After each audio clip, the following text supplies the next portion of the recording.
उत्तर प्रदेश विधानसभा में मुख्यमंत्री योगी आदित्यनाथ ने एक बड़ा बयान दिया है। कोडीन कफ सिरप में कोई भी आरोपी नहीं बचेगा। ये बड़ी खबर आपको बता दें इस वक्त की। कोडीन कफ सिरप यूपी में नहीं बनता है। ये बातें स्पष्ट की है विधानसभा के अंदर योगी आदित्यनाथ ने। कोडीन कफ सिरप से कोई भी मौत नहीं हुई। सीएम योगी का समाजवादी पार्टी पर इस दौरान हमला भी देखने को मिला। समाजवादी पार्टी ने आरोपी को लाइसेंस दिया था। ये बड़ी खबर और बड़ा बयान इस चर्चित कोडीन कफ सिरप मामले से संबंधित ये बड़ी जानकारी है। ये बड़ी खबर है इस वक्त की। मुख्यमंत्री योगी आदित्यनाथ का ये बयान। इस बीच एक और बड़ी खबर आपको बता देते हैं। इसी के साथ में एक बड़ी खबर आ रही है। सीएम योगी को सौंपी गई है कोडीन मामले की जांच रिपोर्ट। ये बड़ी जानकारी इस वक्त की। कोडीन कफ सिरप केस में वज्रपात जैसी रिपोर्ट है। अंतर्राष्ट्रीय तस्करी के सूत्र मिले हैं। ये जो जांच हुई है उसमें ऐसे बताया जा रहा है कोडीन युक्त कफ सिरप 12 वर्ष से कम उम्र के बच्चों के लिए मेडिकली प्रतिबंधित है। कफ सिरप अवैध नहीं है। माफियाओं ने इकट्ठा किया कफ सिरप का जखीरा नशे के लिए। बाजार में बिना प्रिस्क्रिप्शन बिक्री के लिए ये लोग डायवर्जन करते थे। ड्रग माफियाओं ने सुपर स्टॉकिस्ट से लेकर रिटेलर तक सप्लाई चेन प्रॉपर एक बना रखी थी। ये जो जांच में चीजें निकलकर सामने आई हैं वो हम आपको बता रहे हैं ताकि आप समझ पाएं पूरा मकड़जाल किस प्रकार का था। इस बड़ी खबर के माध्यम से ड्रग माफियाओं के इस चेन पर योगी सरकार ने देश का सबसे बड़ा क्रैकडाउन चलाया था। एमपी राजस्थान में बच्चों की मौत से ये पूरी जानकारी निकलकर सामने आई थी कि किस प्रकार से कफ सिरप से मौतें हो रही हैं। तमिलनाडु में बनी नकली कफ सिरप से किस प्रकार से ये मौतें हुई थी। केंद्र सरकार कर रही है तमिलनाडु में बनी नकली कफ सिरप की जांच। तमिलनाडु की कफ सिरप का मामला अलग अलग तरीके से भ्रम के रूप में भी फैलाया गया। तो ये बड़ी जानकारी है जो हम आपको बता रहे हैं। सीएम योगी को सौंप दी गई है कोडीन मामले की जांच रिपोर्ट। ये बड़ी जानकारी, बड़ी खबर। सीधा चलेंगे आपको उत्तर प्रदेश विधानसभा में जहां पर मुख्यमंत्री का संबोधन दिखाएंगे आपको। पक्ष ने सदन की कार्रवाई प्रारंभ होते ही इस मुद्दे को उठाया और आपने भी उसको छेड़ा है। लेकिन मैं आपके छेड़ने की स्थिति को उससे आपकी इस मजबूरी को जान सकता हूं जिसके बारे में एक छोटी सी कहावत है कि चोर की दाढ़ी में तिनका।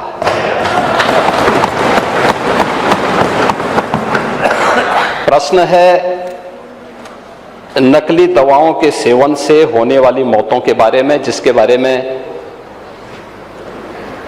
उनको उत्तर दिया गया है कि इस प्रकार के कोई भी प्रकरण अभी तक उत्तर प्रदेश सरकार के संज्ञान में नहीं है।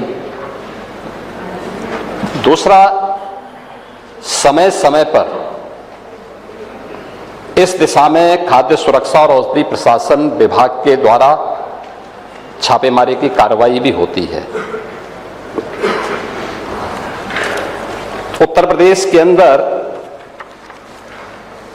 कोडीन कफ सिरप के मामले में जिसको नेता विरोधी दल, मैं तो ये मानता था कि उम्र के चौथे पड़ाव पर व्यक्ति सच बोलने का आदि कम से कम इस उम्र में तो होगा ही, लेकिन इस उम्र में भी इस समाजवादी उनको झूठा बुलवा देते हैं।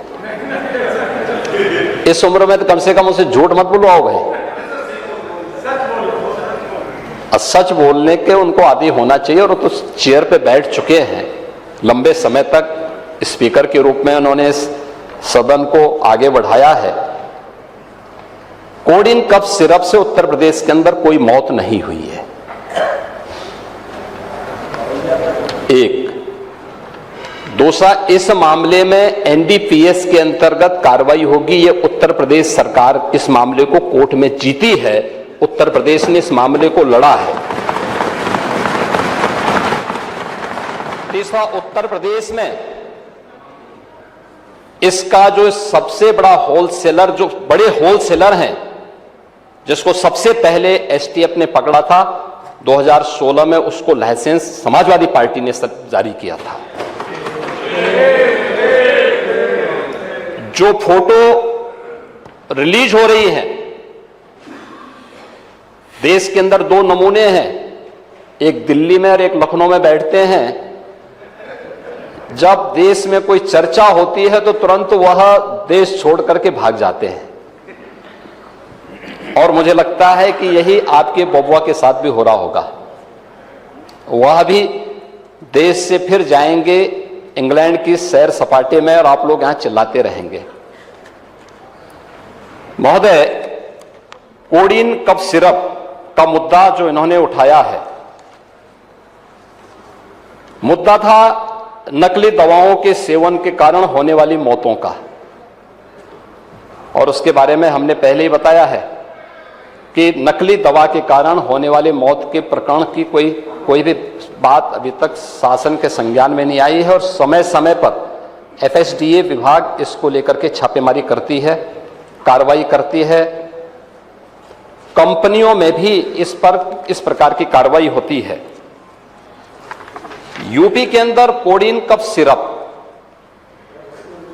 इसके केवल स्टॉकिस्ट हैं, होलसेलर है, इसका यहां पे प्रोडक्शन नहीं होता है। ये मध्य प्रदेश में, हिमाचल में और अन्य राज्यों में होता है, और जो मौत के प्रकरण सामने आए हैं वे मौत के प्रकरण अन्य राज्यों में आए हैं। जिन राज्यों में आए हैं वह जो भी प्रकरण सामने आए हैं, यह तमिलनाडु में बने हुए एक सिरप के कारणों सामने आई है। ये पूरा प्रकरण इलीगल, यानी इसमें एडिटेशन का भी नहीं है, यह इलीगल डाइवर्जन का है। इस डाइवर्जन के माध्यम से इन होलसेलर ने, जिसमें सहारनपुर का भी है, गाजियाबाद का भी है, वाराणसी का भी है, लखनऊ का भी है और कानपुर का भी है, इन लोगों ने इसको उन देशों में पहुंचाया है, उन राज्यों में पहुंचाया है जहां मद्य निषेध है, लेकिन वहां पे नशे के आदी लोगों को इसको लेने की एक आदत सी है, तो वहां पर उसका दुरुपयोग किया गया है, जबकि बिना चिकित्सीय परामर्श के इसका सेवन नहीं हो सकता, खासतौर पर बच्चों के लिए। एडल्ट भी चिकित्सीय परामर्श से इसका सेवन करता है। कौन ऐसा व्यक्ति है जिसने कफ सिरप नहीं लिया? खांसी होती है, हर व्यक्ति लेता है, लेकिन चिकित्सीय परामर्श से उसमें लिखा जाता है। क्योंकि पढ़ाई लिखाई से आप लोगों का कोई वास्ता है नहीं, इसलिए आप लोग हमेशा इस प्रकार की बातें करते हैं। अब बात पहले अब सुन लीजिए ना, आपने पूरी बात बोली तो हम लोगों ने आपकी बात सुनी, आप लोग चिल्लाते रहे तब भी हम आपकी बात सुनते रहे। अब कम से कम हमारी बात तो सुन लें। ये कार्रवाई सरकार ने की है और सरकार ने इसके लिए 79 अभियोग अब तक दर्ज किए हैं। इसमें 225 अभियुक्तों को इसमें नामजद किया है, 78 अभियुक्त अब तक गिरफ्तार हुए हैं, 134 फर्म पर एक छापेमारी की कार्रवाई हुई है, और इसमें अब तक जिन क्षेत्रों में ये आई हुई अलग अलग राज्यों से जुड़े हुए यह सभी केंद्र हैं, और मुझे लगता है अगर आप इसकी गहराई में जाएंगे तो घूम फिर करके वही मामला है कि वो कहीं ना कहीं कोई ना कोई समाजवादी पार्टी से जुड़ा हुआ नेता या उनसे जुड़ा हुआ कोई ना कोई व्यक्ति उसकी चपेट में आता है। और इलीगल ट्रांजैक्शन भी जो हुआ है वह भी आपकी लोहिया बहाने के एक पदाधिकारी के अकाउंट के माध्यम से हुआ है। एसटीएफ इसकी जांच कर रही है। इस पूरे मामले में हाईकोर्ट से उस पूरे मामले को एनडीपीएस के अंतर्गत इस मामले में मुकदमा चलना चाहिए। यह उत्तर प्रदेश सरकार ने इस लड़ाई को लड़ा है और उसको जीता है, और इस मामले में कोई भी अपराधी छूटने नहीं पाएगा। और चिंता मत करिए, समय आने पर बुलडोजर एक्शन भी, उसकी तैयारी भी रहेगी, उस समय चिल्लाना मत करो। प्रश्न संख्या 5 डॉक्टर रागिनी। देखो ये दिखाना नहीं, पूरा माननीय मुख्यमंत्री उत्तर बड़ा। मेरी बात सुनिए, विषय आपने मेरा बात सुन लीजिए, तुम जी मेरी बात सुन लीजिए, मेरा निवेदन सुन लीजिए ना। आप उसको सुनेंगे कि अपना बोलते रहेंगे? अगर आप अपना बोलते, अगर मेरा निवेदन सुन लीजिए, अगर नियम एक सेकंड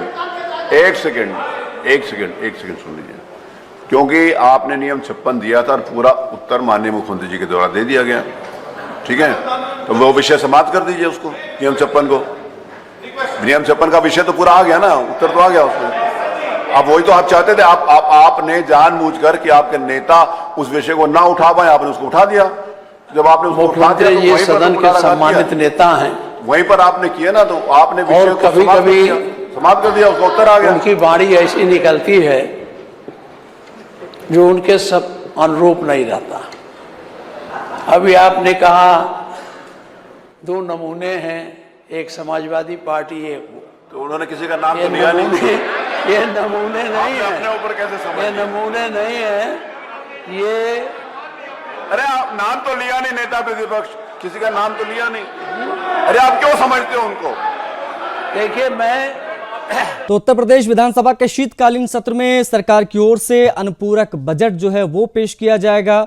मुख्यमंत्री ने किस प्रकार से जवाब दिया तमाम चीज़ों का वो हमने आपको दिखाया। विशेष तौर पर ये जो कफ सिरप का पूरा विवाद है उस पर मुख्यमंत्री योगी आदित्यनाथ क्या कह रहे थे वो हम आपको दिखा चुके हैं, और इस वक्त क्या चल रहा है देखिए जरा।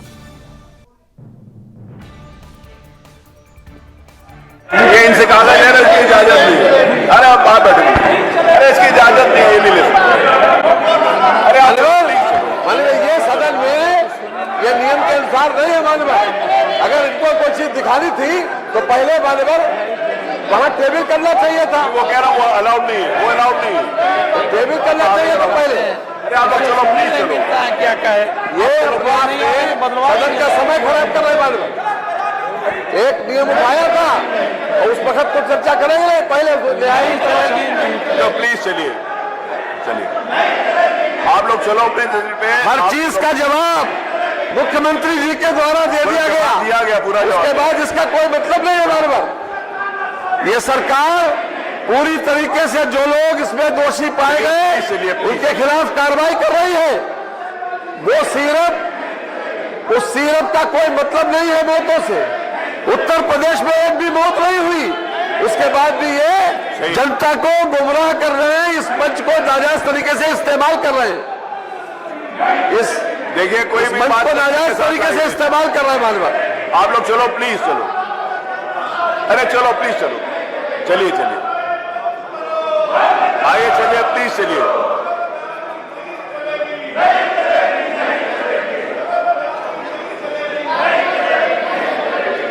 आप कह रहे हो गलत बयानी नहीं चलेगी, एक सेकेंड, आप कह रहे हो गलत बयानी नहीं चलेगी।